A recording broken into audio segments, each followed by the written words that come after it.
I don't.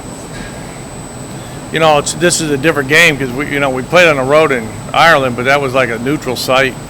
So this is on a little bit hostile territory. I thought our guys were good. We had a little noise today and changed up some things, so I thought they were focused. So, it's just takes time. As I said, I haven't been here. I haven't been with these guys, so we'll see how they react, and that's why we started it today, and we'll get tomorrow and Thursday before we head to Rutgers. Mark, how have you seen Trey Palmer sort of evolve as a receiver since he got here? Just in the plays he's been able to make for you guys. No, he's a great kid. Fun to be around. Not and unselfish. Maybe too much so. So kind of like struck me the first scrimmage. He didn't catch a pass, and I said, "Hey man, I got to get you the ball." Because I don't care about it. I just want to win. So that's a really good attitude. And then we've missed him on some throws. He's been open, and then he just keeps working and just takes some time in the throw game. And even that part, he's probably got. I don't know for sure, but he's probably got it. I know he's got at least 5. He had 2 PIs against him. Which to me is you'd rather have a touchdown, but you count those are all first down catches and everything else, so those don't go into stats that much, but that's an important statistic to me. And so it's not just his catches and numbers, but he's making a lot of first downs, and well liked by his teammates. Mark, can you describe the nature of your relationship and your communication with Casey during the game? And with him being an older guy, are you able to approach some of the stuff, like the way that you coach him, differently than you've been with other players? On the game day? Yeah, I mean, when I was asking what he was going to have for dinner, reservations for dinner. No, I just, for this offense, frustrated me, and because there's been, I think, 4 games we've taken the ball and scored the first drive. And then they just act like, well, yeah, okay, I'm like, we don't, nothing against their defense. We don't have this 86 Bears defense, okay? Your job's to score touchdowns. And they just like, you go 3 plays or whatever, we go 70 yards, and then you just start making mistakes. So, and my frustration a little bit was taken out on Casey, but he knows that. I love him, and that part, and I think you can't do that with everybody, but he handled it really well, and he responded. He responded, and the team responded in the second half, but that's my expectations just seem at times to be higher than our guys that are playing, and that's frustrating to me. And because and I told them that on Monday, or Sunday. It was Sunday. I know this was a short week, but like I was not happy with the way we played. I was happy with the way we finished, and then I told them on Monday, look, all right, hey guys, this is reality. We're in first place, okay? First place. So that's where you're at. So let's go forward from here. And that's what it is. Whether we have a chance, and that's all I can ask for in this world. That one sack in particular, before you put Jubba in, seemed to really, get you fired up with Casey. But I know you take any unneeded sack, it's going to upset the coach. But what did you see there? Well, it's probably like Spurrier said to Danny Werfel. He says, "Hey, I'm not mad at you, Danny. It's my problem because I put you in the game." So that basically is the same thing there. It's like you can't miss that chance for a touchdown with Trey's running wide open in that situation. And so as I said, he bounced back, and I got to coach him better. My frustration, that part, I got to coach better. That's I'm pointing the finger at myself, and so. Because we said the season's, we're almost halfway there, and I said we got a chance, and we wasted so many opportunities. And that as a older person, it's like this thing goes by fast, and you got to make sure you're on your P's and Q's, and that was the frustrating part. I said I don't understand how the first game when we didn't have that many practices, we don't have a penalty, and then we have probably 6 in the second quarter. It just doesn't make any sense to me.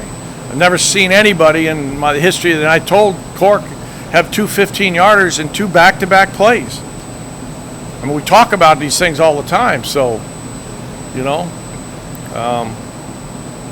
that's the frustrating part, and Cork's one of our better players, so Casey's one of our better players, and, you know, so I don't know. I guess in my history, you know, when I walk around being a nice guy, it just doesn't work as well as when I'm a dick. Okay, I don't know why, and that's just what I told the kids on Monday. I said, look, man, I'm down here. Just when I have something across my rear end, guys, we just play better, and that's really what it was like at halftime. When you say that, sometimes it seems like your expectations are higher for them than theirs are. What do you see from them that makes you think that? I don't know if they really think we can win every game. I don't. You know. So we're good enough, I think. Okay, I'm not a genius, but we can win. We can win 7 games. We can win these games. All right, we already threw away 3 of them. I mean, Oklahoma kicked our rear, but I said, you know, that's the expectation. Is like, hey, not just to go to a bowl game. We can win the West. That's what it is. So you're in first place. Act like it and play like it. You know, so that's. Again, takes time, but. You know, hey, I'm a realist. If we don't get there, I'm not going to be here anyways. So I told them that.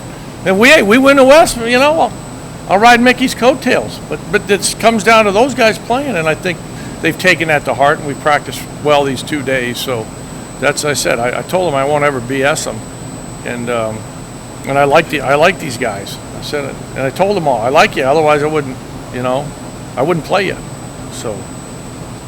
Are there players that you want to see kind of take charge of the offense more and kind of get into the guys so that you don't have to do it? No, I mean that's why. I mean, yeah, coaching would be easy if I took that. You know, I could be like you guys, just write and talk and just stand on the sideline and say, "Hey, this is great. We got 85,000. This is a great play."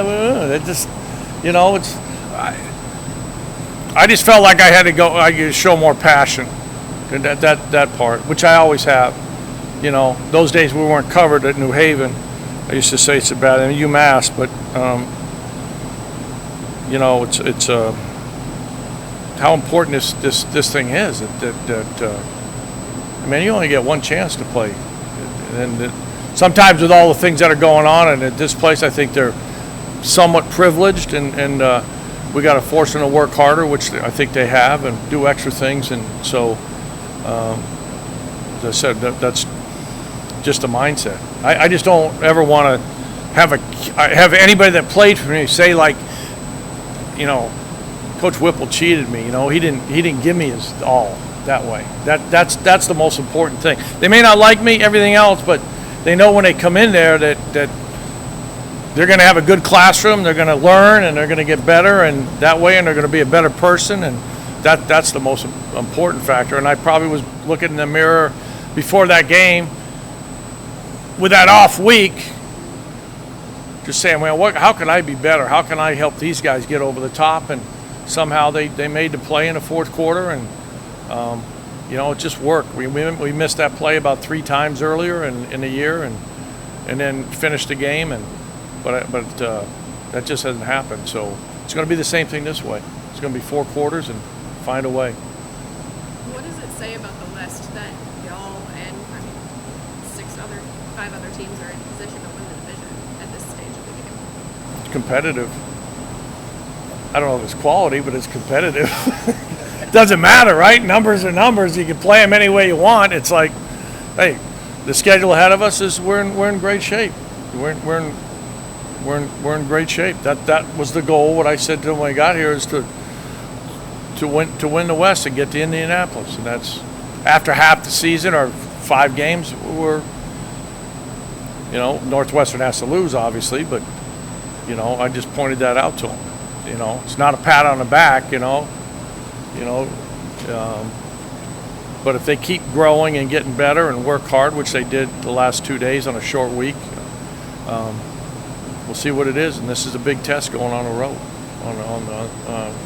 a different, as I said, a different test. And to me, it's we can build as a team when you go on a road and play in a place probably like Rutgers will be hostile, and all those guys will be there, you know. Mark, who do you look at from that game up front on the line and you feel like is playing well, is doing what you're looking for them to do? I think Trent's been really consistent all the way through. He's handled a huge load on making the calls and redirecting some of the protections and been there every single day, you know. And all of them have been good, but he would be the one guy that just, you know, and knows when he makes a mistake, and he's gotten so much better that way. And there's a lot going on. It'll be a lot on his plate also because of the crowd noise and those things, and some things with the cadence. But you know, and then hey, the good thing was probably the bad thing was Cork made some mistakes, but then I thought Banksy went in the game and had 44 snaps and didn't look like we missed anything. So maybe we built a little bit of depth there, and we got a little more confidence with him. Mark, how Go ahead. One more. Oh, I'm sorry. how have you seen the guys respond the last couple of days here? Sort of frustrations about things that haven't quite been as good as they could be. Oh, I mean that was. I mean, they've seen that all the time. Just because it wasn't on game day doesn't mean it hadn't happened. It wasn't like the first time I got the flower child, then all of a sudden lost it. So it's Yeah. you know. But the last couple of days, what have you seen out of the guys? I guess just responding. To the Yeah, they've been really good. They're fun to be around. They're coming to work. They're coming to the meetings, and knowing that it's a tight schedule. It's, you know, we got to ask a little bit more of them. You know, it's hard to play on Saturday, but I also say, hey, you know, I've been there before. Played on Sunday. You got to play on Thursday in the NFL. It's shorter and everything else. So we've tightened some things down, but that means that those guys got to be a lot more disciplined in their time and how they go about things. So, okay, good.